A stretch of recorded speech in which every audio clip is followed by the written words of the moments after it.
सातवां अध्याय। भगवान शिव द्वारा कार्तिकेय को सौंपना। ब्रह्मा जी बोले, हे नारद, अपने पुत्र कार्तिकेय का अद्भुत पराक्रम देखकर भगवान शिव और देवी पार्वती बहुत प्रसन्न हुए। तब सब देवताओं सहित श्री हरि विष्णु और देवराज इंद्र और मैं भी बहुत हर्षित हुए और भगवान शिव से बोले, हे देवाधिदेव भगवान, आप तो सर्वेश्वर हैं, सर्वज्ञाता हैं। संसार की सब घटनाएं आपकी इच्छा से ही घटती हैं। आप तो जानते ही हैं कि ब्रह्मा जी द्वारा असुर राज तारक को दिए गए वर के अनुसार शिव पुत्र ही उसका वध करने में सक्षम होगा। इसलिए ही कुमार कार्तिकेय का जन्म हुआ है। प्रभु, हम लोगों के कष्टों को दूर करके हमारे जीवन को सुखी करने के लिए आप अपने पुत्र कार्तिकेय को आज्ञा दीजिए कि वह तारकासुर का वध करे।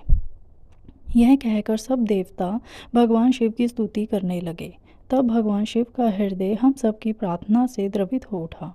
उन्होंने हमारी प्रार्थना को स्वीकार कर लिया और अपने पुत्र कुमार कार्तिकेय को देवताओं को सौंप दिया।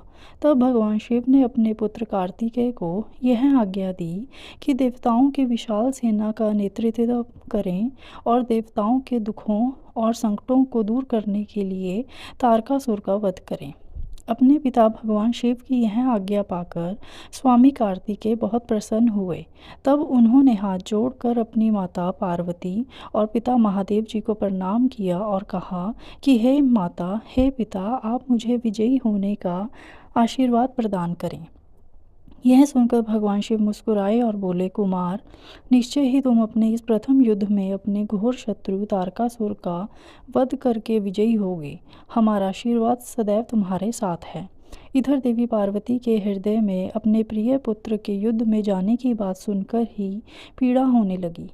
वात्सल्य के कारण उनकी आंखों में आंसू आ गए थे। वे बहुत दुखी हुईं और कहने लगीं, हे नाथ, हे देवाधिदेव, मेरा पुत्र कार्तिकेय अभी बहुत छोटा है और वह तारकासुर महाबलशाली और शक्तिशाली है।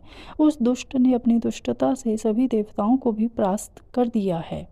जब इतनी शक्तियों के स्वामी देवता उसका कुछ नहीं बिगाड़ सके, तो मेरा यह नन्हा सा पुत्र भला कैसे उसको हरा सकता है। मेरा दिल मुझे कार्तिकेय को युद्ध में भेजने की आज्ञा नहीं देता है। मैं अपने पुत्र को अपने साथ रखना चाहती हूँ। यह वचन सुनकर सभी देवताओं सहित भगवान शिव भी चिंतित हो गए।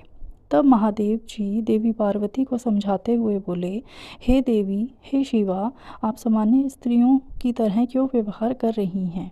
यह मेरा और आपका पुत्र होने के कारण महाशक्तिशाली और वीर योद्धा है। देवताओं ने इसे अपनी अभीष्ट शक्तियाँ